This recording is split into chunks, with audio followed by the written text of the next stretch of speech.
그러므로 형제들아, 내가 하나님의 모든 자비하심으로 권하노니 너의 몸을 하나님이 기뻐하시는 거룩한 산제물로 드리라.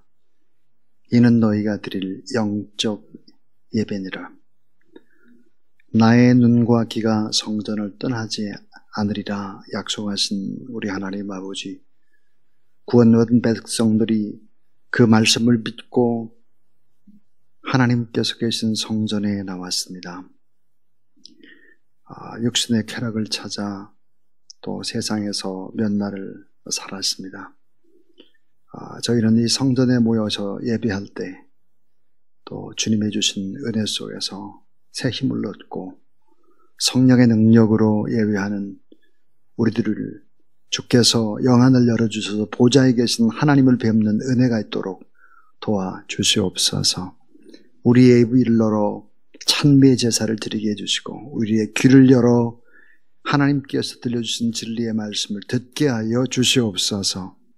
주님께서 귀한 이날에 우리에게 말씀해 주시고 또 말씀을 증거하는 주의 종을 통해서 성령의 능력과 권능을 더하셔서 이 시대에 꼭 필요한 귀한 진리의 말씀을 증거하실 수 있도록 하나님이 도우시고 함께 하시고 사용하여 주시옵소서.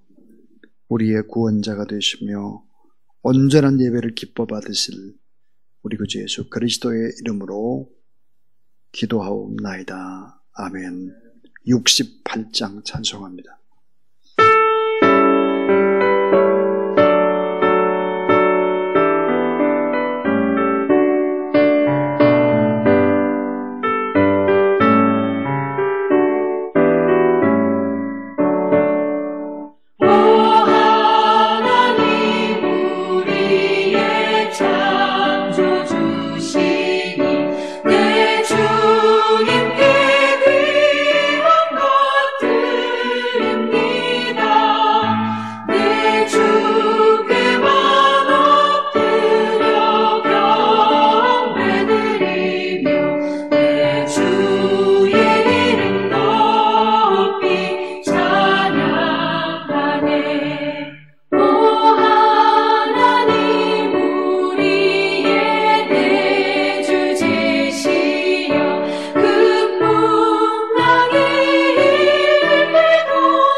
오늘 우리에게 주실 하나님의 말씀은 고린도전서 14장 18절부터 19절까지 살아계신 하나님의 말씀입니다. 내가 너희 모든 사람보다 방언을 더 말함으로 하나님께 감사하노라. 그러나 교회에서 내가 남을 가르치기 위하여 깨달은 마음으로 5마디 말을 하는 것이 1만마디 방언으로 말하는 것보다 나으니라. 아멘. 이제 유정혜 목사님 나오셔서 방언, 성령 체험의 문, 그런 제목으로 두 번째 하나님의 말씀을 증거해 주시겠습니다. 하나님의 은혜가 넘치시기를 주의 이름으로 축복합니다.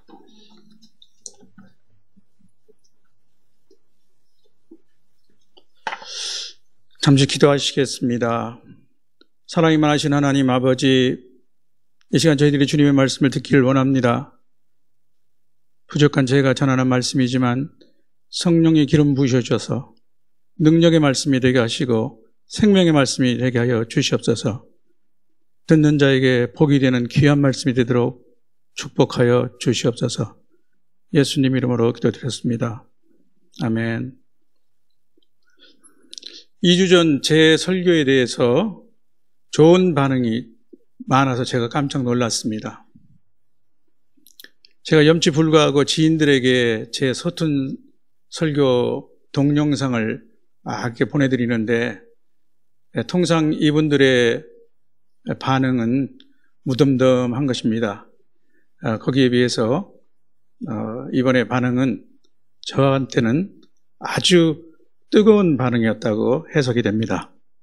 그래서 1편만한 2편이 없다고 하지만 성령님의 도우심을 받아서 오늘 동일한 방언, 성령 체험의 문이라는 제목으로 연속 설교를 준비했습니다. 지난번에 저는 크게 두 가지를 말씀드렸습니다. 첫째로 방언 은사의 특성입니다. 특히 알아들을 수 없는 말이기 때문에 생길 수 있는 여러 가지 오해에 대해서 말씀을 드렸습니다. 두 번째는 방언의 유익성에 대해서 말씀드렸죠. 방언은 기도의 도구이며 특히 우리 영이 방해받지 않고 하나님께 직통으로 간구하는 통로다. 또한 통역과 예언 등 다른 은사로 이어지는 성령 체험의 문이다. 이렇게 말씀드렸습니다. 이 설교를 듣고 나신 후 방언 은사에 대해서 긍정적인 자세의 변화가 있었습니까? 방언 은사에 대해서 내가 꼭 듣고 싶었던 말씀이다. 좀 이 말씀 다른 사람에게도 전달해서 듣게 했으면 좋겠다. 나도 방언 은사를 받았으면 좋겠다. 내가 방언 은사를 장롱면허처럼 갖고 있었는데 이제 나도 적극적으로 방언 은사를 활용해야겠구나. 아니면 최소한 박 집사가 하는 방언 참 그동안 귀에 거슬렸는데 내가 몰라서 그랬구나. 방언 참 좋은 것이구나. 이런 정도의 변화가 있었습니까? 만일 아무런 변화가 없었다면 둘 중에 하나입니다. 제가 잘못 전달한 것입니다. 메시지는 좋았으나 전달자가 부족했기 때문입니다. 아니면 마귀가 도중에 이를 가로채간 것입니다. 그래서 고린도 후서 4장 4절에는 이렇게 쓰여 있지 않습니까? 그 중에 이 세상의 신이 믿지 아니하는 자들의 마음을 혼미케 하여 그리스도의 영광의 복음의 광채가 비치지 못하게 함이니 그리스도는 하나님의 형상이니라. 죽느냐 사느냐 하는 문제가 되는 복음이 아니라 좋은 그리스도의 군사가 될 수 있느냐 마느냐 하는 은사의 문제이기 때문에 그나마 다행이죠. 그러면 어떻게 해야겠습니까? 오늘 말씀의 마음을 열고 집중해서 들으십시오. 그리고 시간을 내셔서 지난 설교를 한번 더 들어보시는 것도 좋겠습니다. 저도 이 말하면 참 뻔뻔해졌죠.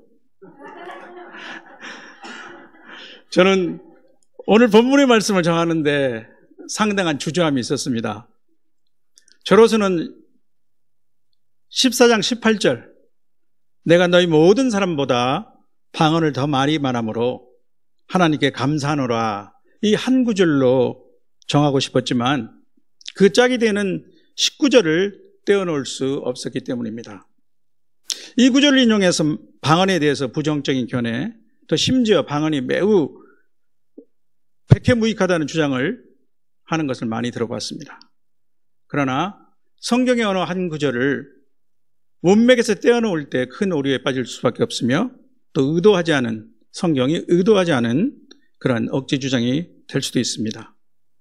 이 본문에 대해서는 나중에 다시 말씀드리겠습니다. 이제 본론으로 들어가겠습니다. 한 서너 가지를 말씀드리고자 합니다. 먼저 방언 은사를 어떻게 받을 수 있는가 하는 것입니다. 오늘의 핵심 주제라고 할 수 있겠죠. 첫째로 성령이 강하게 역사하시는 곳에서 받을 수 있습니다. 여러분은 바로 사도행전 2장의 성령 강림 장면을 번뜩 떠올리실 것입니다. 120문도들이 모여서 열심히 기도했죠. 그래서 사도행전 2장 1절에서 4절에 보면 급하고 강한 바람 같은 소리가 들리고 불의 혀 같은 것이 이 신도들의 머리 위에 나타났다고 묘사하고 있습니다. 그러자 그들이 다 각기 성령 충만을 받고 방언을 말하기 시작했죠.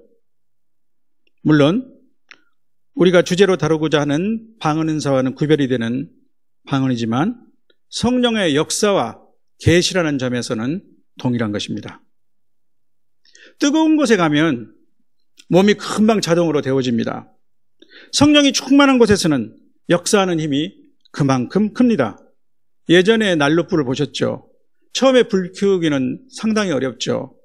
새나무를 집어넣으면 연기도 나고 오히려 불이 꺼지기도 합니다. 그러나 일단 불이 붙어서 활활 탈게 되면 어떻습니까? 그때는 건조되지 않은 나무를 넣어도 활활 타지 않겠습니까? 방언은 또한 언어의 영역이기 때문에 언어의 영역에 있는 은사입니다. 그래서 언어 습득의 가장 중요한 포인트는 먼저 귀로 듣는 것입니다. 듣고 모방하는 것이죠. 그래서 방언을 거침없이 쏟아낼 수 있는 뜨거운 통성 기도가 있는 곳에서는 가장 쉽게 방언을 얻을 수가 있는 것입니다. 불이 쉽게 옮겨붙는 이치와 같은 것이죠. 특정 공간에, 특정 시간에 집중적으로 역사하시는 성령님의 능력 효과입니다. 두 번째는 영적 지도자의 안수를 통해서 받을 수 있습니다.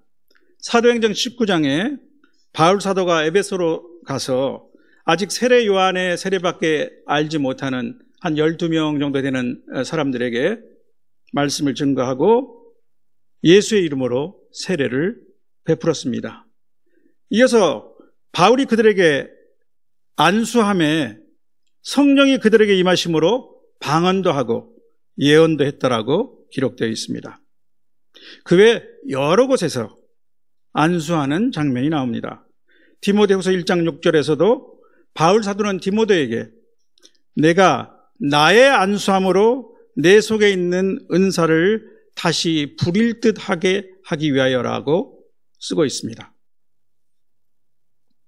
당연한 것이지만 이 신령한 은사가 특별히 목회자인 주의 종들을 통해서 전수되는 것에 대해서 저는 다소 놀랍게 경험한 적이 있습니다.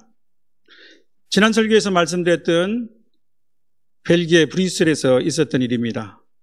부흥 강사님을 식당에 모시고 점심을 같이 했습니다. 이 자리에 멀리 독일에서 오신 한인교회를 담당하시는 목사님들이 대여섯 분들이 같이 동석했습니다. 그때 어떤 목사님 한 분이 이렇게 말씀하는 것이었습니다. 목사님 정말 새롭고 아주 성령을 깨우치게 하는 좋은 말씀을 들으니 정말 좋습니다. 그런데 성도들이 그 말씀을 이해하기는 조금 어렵지 않을까요? 그래서 조금 물을 타주시면 더 좋지 않을까 그렇게 생각이 듭니다. 이렇게 말씀을 하셨습니다. 그랬더니 또 다른 목사님도 동조하는 눈치였습니다. 그때 유일한 평신도인 제가 어떻게 반응했을까요? 저는 저 자신도 모르게 불쑥 이렇게 얘기했습니다. 아닙니다, 목사님. 소화는 우리가 시킬 것이니까 목사님은 그대로 말씀을 전해주세요. 참 좋습니다. 지금 그대로 하세요. 이렇게 얘기했던 것 같습니다. 그러면서 저는 목사님들도 성경 수준이 좀 별거 아니다. 이런 생각을 속으로 하면서 또 내심 우쭐 하기도 했습니다. 그런데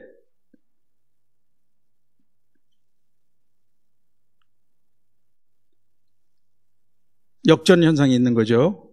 반전은 그 다음 해에 있었습니다. 놀랍게도 이들 목사님이 부흥 강사님과 비슷한 거의 동일한 그러한 능력을 행하시는 것입니다. 저는 깜짝 놀랐습니다. 거의 제게는 충격적이라고 할 수 있는 것이죠. 그래서 저는 목회자의 직분의 권위에 대해서 분명히 깨닫고 여러분에게 말씀드릴 수 있습니다. 성령 은사는 목사님을 통해서, 특히 안수를 통해서 전수됩니다. 세 번째로, 은사에 대한 사모함과 순수한 믿음이 있을 때, 지난번 설교에서 제가 간증한 것처럼 깊은 심호흡을 하면서 성령님을 초청하고 은사를 사모하는 마음을 하나님께 드리면 방언을 받을 수도 있습니다. 우리가 은사를 사모하기 전에 하나님께서 우리의 필요를 아시고 주시기를 원하신다는 사실을 잊지 마십시오. 자기 아들을 아끼지 아니하시고 우리 모든 사람을 위하여 내어주시니가 어찌 그 아들과 함께 모든 것을 우리에게 주시지 아니하겠습니까? 이렇게 말씀드리니까 혹시 번뜩 이런 생각이 드시는 분은 없습니까? 그래도 혹시 잘못된 방언을 받을 수도 있지 않나요? 저는 그럴 가능성은 거의 없다고 단언합니다. 성령이 강력히 역사하는 곳에 마귀가 침입할 수 없습니다. 성령의 힘은 강합니다. 이 마귀의 속임수가 대적할 수 없는 것이죠. 물론 방언 은사를 사모하는 동기의 순수성이 중요합니다. 혹시라도 저 신앙의 연륜도 얼마 안 되는 박 집사가 방언을 한다면 나도 해야 되는 거 아니야? 그래도 내가 장로고 권사인데. 이런 식으로 경쟁심이나 탐심으로 나온 것이 아니라면 전혀 문제될 것이 없습니다. 탐심은 우상 숭배입니다. 사도행전 8장에서도 사마리아의 마술사 시몬이 사도들의 안수로 사람들이 성령 보는 것을 보고 저한테도 이 권능을 주십시오 했다가 베드로 사도로부터 아주 폭망의 저주를 받았죠. 여러분 잘 알고 계실 겁니다. 지금까지 방언을 어떻게 받는지에 대해서 말씀드렸습니다. 이제부터는 방언 은사자들이 교회에서 방언을 사용할 때 주의해야 할 것이 무엇인가에 대해서 살펴보겠습니다. 방언은 누차 강조한 대로 그 자체로는 알아들을 수 없는 말이기 때문에 주의가 필요합니다. 방언에 문제가 있는 것이 아니라 방언 은사자의 자세나 처신에 문제가 있을 수 있다는 것입니다. 방언은 의미 없는 소음이 될 수 있습니다. 교회 내 다른 사람들에게는 신경을 거슬리는 소리가 될 수도 있고 특히 외부자들에게는 미쳤다 하는 소리를 들을 수도 있습니다. 성경이 바로 그렇게 얘기하고 계시죠. 고린도전서 14장 23절에 보면 바울은 다른 사람들이 미쳤다 하지 않겠느냐 그렇게 말씀하셨죠. 그래도 방언을 잘 아는 성도들끼리는 무슨 문제가 있겠어요? 라고 생각하시는 분이 있을지 모르겠습니다. 그러나 영적인 것은 참 이상한 데가 있습니다. 내가 그 순간 성령으로 충만하지 않으면 다른 사람의 성령 충만한 모습이 꼭 언제나 아름답게만 보이지 않습니다. 우리가 육신을 지니고 있다는 증거가 될 것이고 또한 육신이 얼마나 영적인 것을 대적하는 것인지를 알 수 있는 증거라고 생각됩니다. 현재 교회에서 그래도 자유롭게 방언을 할 수 있는 기회는 통성기도를 할 때일 것입니다. 그러나 이때에도 지나치게 혼자 큰 소리로 방언을 하지 않도록 주의해야 합니다. 남에 대한 배려죠. 지나치게 큰 소리로 남의 기도줄을 끊어놓거나 또 심각한 사람들의 기도를 방해해서는 안 됩니다. 그러나 방언의 성량을 적절히 조정하면 기도의 분위기를 고조시키는 그런 역할도 할 수 있습니다. 화력에 장작을 더하는 것이죠. 다만 화로가 튼튼하지 못하면 뜨거운 불을 담당하지 못합니다. 깨져버릴 수가 있는 것이죠. 튼튼한 화로는 성경 말씀이 보장해 주는 것입니다. 그러나 우리말로도 큰 소리로, 그것도 아주 개인적인 것을 기도하시는 분들이 혹간 있는데 이것 또한 듣기에 민망할 때가 있습니다. 이런 분들은 더욱 다른 사람들이 알아들을 수 없는 방언으로 기도하면 더 좋겠죠. 예전에 제가 파리에 있는 한 한인교회에 출석했을 때의 이야기입니다. 새벽 기도 시간에 큰 소리로 기도하는 사람이 있었습니다. 이분은 한국에서 온 지 얼마 되지 않는 한 40대 초반의 남성이었습니다. 이분의 기도가 참 독특합니다. 거의 매번 기도 시간에 하나님 보고 드립니다 이렇게 큰 소리를 하면서 어제 자기한테 있었던 일, 그리고 자기가 생각했던 거, 그리고 또 주님의 도움이 필요한 것이 있으면 그걸 막 이렇게 큰 소리로 기도를 하시는 분이었습니다. 또 그것뿐만 아닙니다. 교회에 대해서, 또 교민사회에 대해서도 아주 기도를 열심히 했습니다. 저도 본의 아니게 그 기도를 엿듣고는 이분의 신앙심이 굉장히 좋구나. 또 정말 주님을 뜨겁게 사랑하는구나 하는 그 모습을 보고 아주 큰 호감을 갖게 되었습니다. 그런데 6개월이 채 안 돼서 이분의 정체가 드러났습니다. 이분이 한국에서 큰 빚을 지고 가족을 버려두고 파리로 도망오신 분이었습니다. 그리고 그간 불미한 또 일도 저질러서 교회에 많은 상처를 주고 결국 한국으로 돌아가야겠습니다. 또 같은 맥락에서 혼자 방언 기도 중에 있다가도 다른 사람들이 들어오는 낌새가 느껴지면 가능한 한 조속히 방언을 중지하는 배려도 필요할 거라고 생각합니다. 그러나 오해는 하지 마십시오. 누가 뭐래도 교회는 아버지께 기도하는 집입니다. 교회 안에서 기도를 말리거나 기도가 위축되어서는 안 됩니다. 그렇지만 자신의 기도가 지나치게 튀는 것도 별로 좋지 않습니다.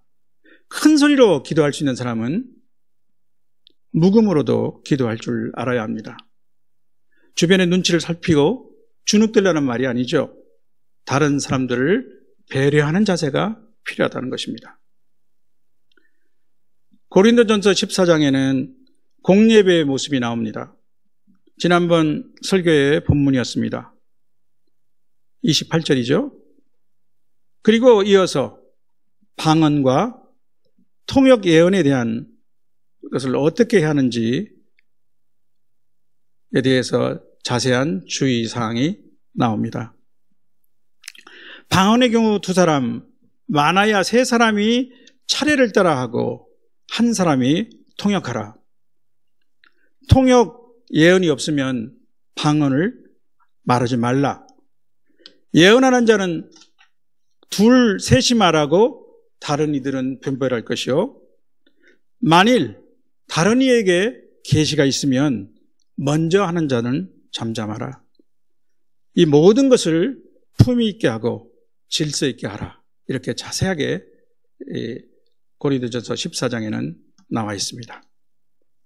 그런데 오늘 대부분의 한국 교회 공예배에서는 이러한 모습의 예배는 볼 수 없지 않습니까?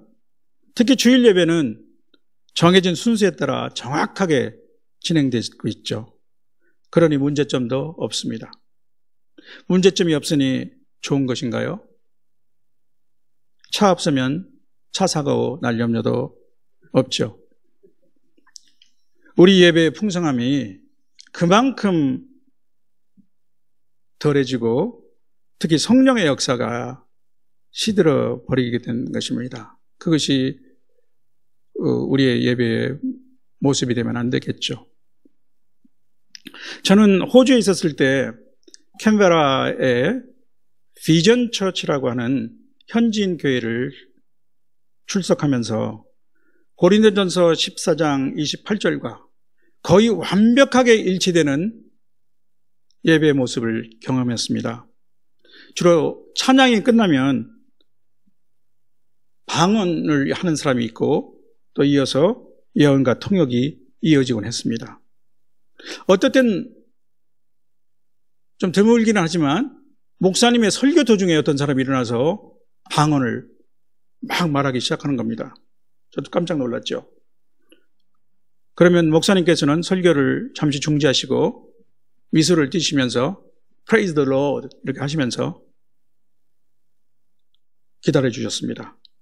그러면 통역이 뒤따르기도 하고 정말 회중은 귀를 기울이면서 그 예언을 듣고 분별하는 것이었습니다. 꼭 고린도전서 14장 29절에서 나오는 말씀 같습니다.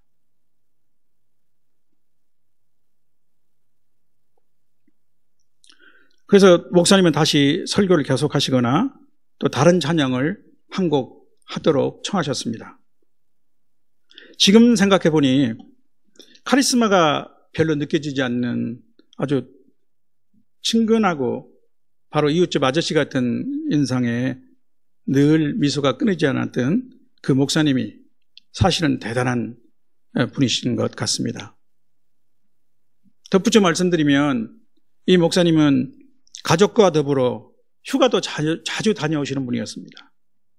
1년 내내 담임 목사님이 교회를 지키는 우리 교회 문화와는 사뭇 다른 모습이죠. 성도 여러분, 이제 결론에 앞서 모두에서 잠깐 언급했던 오늘 본문 말씀을 다시 한번 살펴보고자 합니다. 말씀을 보여주시면 좋겠네요. 고린도전서 14장 18절 19절 말씀입니다. 내가 너희 모든 사람보다 방언을 더 말함으로 하나님께 감사하노라. 그러나 내가 교회에서 남을 가르치기 위하여 깨달은 마음으로 5마디 말을 하는 것이 1만 마디 방언으로 말하는 것보다 나으니라. 이 두 구절은 상호 견제, 보완하고 있습니다. 첫 구절 18절에서 바울 사도는 자신은 고린도 교회의 모든 성도들보다 방언을 더 말한다고 자신 있게 말하고 있습니다. 우리는 이 구절을 통해서 사도가 매일 그리고 오랜 시간 동안 방언 기도를 하는 모습을 그려볼 수 있습니다. 아마도 바울 사도가 받았던 그 깊고 심오한 계시의 근원이 여기에 있었고 또 교회와 성도들을 위해서 간절한 눈물의 기도를 드린 것도 이러한 모습이었을 것입니다. 또한 사역 과정 중에서 겪은 모든 고난과 아픔, 외로움을 주님께서 위로해 주시는 것도 바로 이러한 시간을 통해서일 것입니다. 그런데 19절은 우리 개역 개정판의 번역에 조금 오해가 있을 수 있습니다. 그리스 성경을 직접 번역하면 다음과 같습니다. 그러나 나는 교회에서는 남을 가르치기 위하여 방언으로 1만 마디를 하기보다는 나의 생각으로 5마디의 말을 하기를 원하노라 라는 정도입니다. 우리 성경에서 깨달은 마음이라고 이렇게 하고 있는데 이것은 나의 마음을 문맥에 맞게 의역한 것입니다. 그런데 우리 번역문에는 1만 마디 방언으로 말하는 것보다 나으니라 이렇게 했는데 나으니라가 아니고 원하노라가 원문입니다. 어감에 상당한 차이가 있죠. 뜻을 알아들을 수 없는 방언은 그 자체로는 다른 사람들을 가르치는 데 있어서 아무런 효능이 없다는 것을 말하고 있을 뿐입니다. 어떤 사람들이 잘못 주장하는 것처럼 방언이 무익하고 또 위험하니 교회에서는 말하지 말아야 한다라고 하는 뜻은 결코 아닙니다. 단지 방언의 중요한 용도가 따로 있으니 경우에 합당하게 사용해야 한다는 것을 예시하는 것이죠. 저는 이제 결론으로 두 설교 전체를 하나로 요약하는 것으로 대신해 볼까 합니다.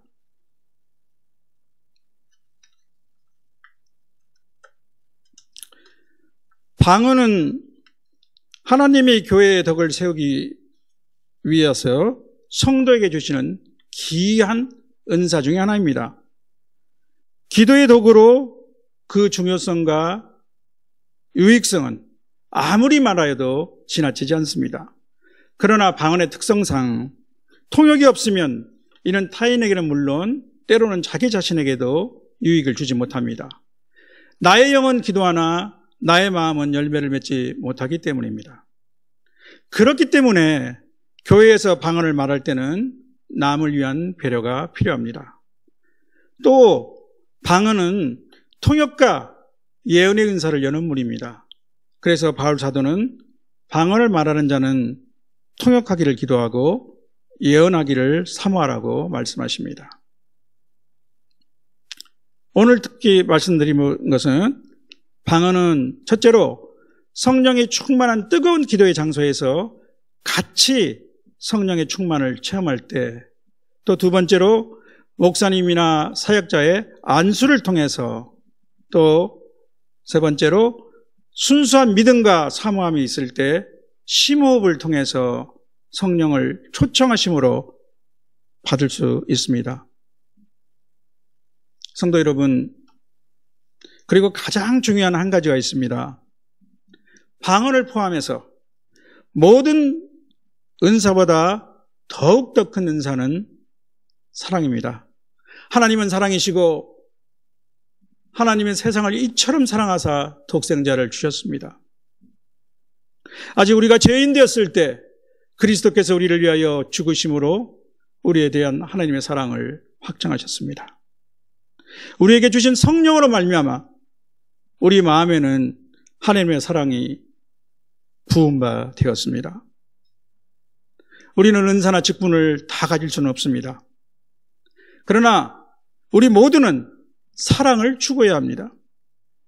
내게 사랑이 없으면 은사는 모두 의미가 없기 때문입니다. 아무런 유익도 없습니다.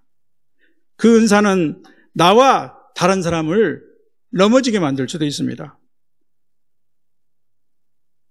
우리가 다 잘 알고 있는 고린도전서 13장 1절에서 3절의 말씀으로 오늘 말씀을 마치고자 합니다.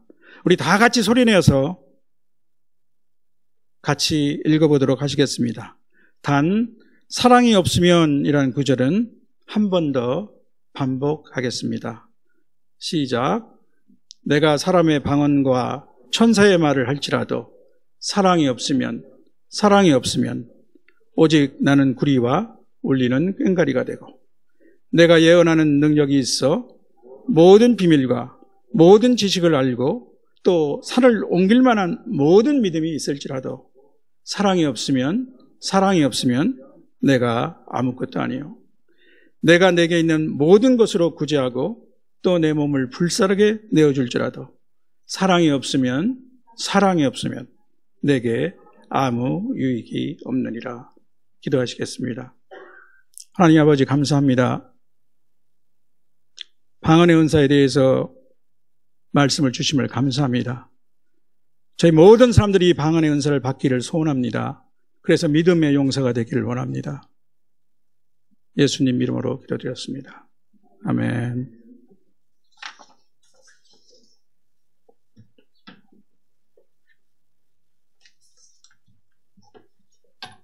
우리 주신 말씀 생각하면서 찬송 189장 하나님 앞에 올려드리겠습니다.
하나님 아버지 감사합니다. 귀한 종을 통해서 방언에 관한 귀한 은사에 대해서 자세히 알 수 있도록 우리 가운데 깨달음을 허락해 주신 것 감사합니다. 하나님 아버지, 늘 성령이 충만해서 모인 그 자리에 방언의 은사가 임하고, 방언뿐만 아니라 또 방언 통역과 예언의 은사, 입으로 하는 모든 구변의 은사들이 임함으로 말미암아 우리의 입이 하나님의 도구가 되도록 성령 하나님 친히 함께하여 주시옵소서.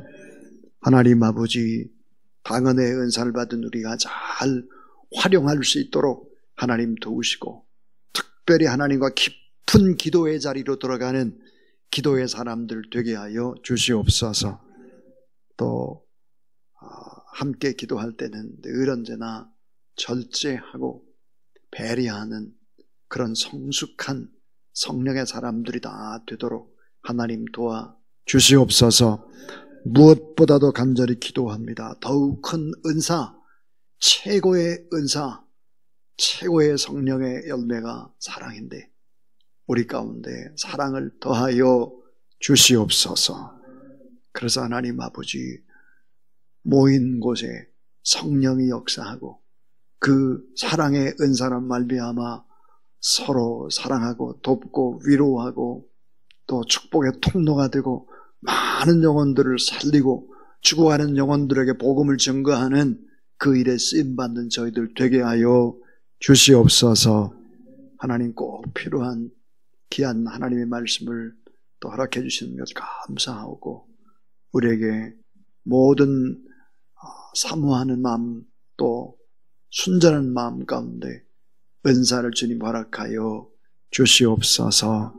우리 구주 예수 그리스도 이름으로 기도를 드리오며, 이제는 구주 예수 그리스도의 무한하신 은혜와 사랑이 무엇인지를 우리에게 다 보여주시고, 또 예수 그리스도를 보내주시고 사랑의 영 성령을 우리에게 주신 놀라운 우리 하나님의 사랑과 성령의 또 충만과 은혜와 은사가 사모하는 모든 사람들 가운데 또 모임 가운데 간절히 임하기를 축원하옵나이다. 아멘.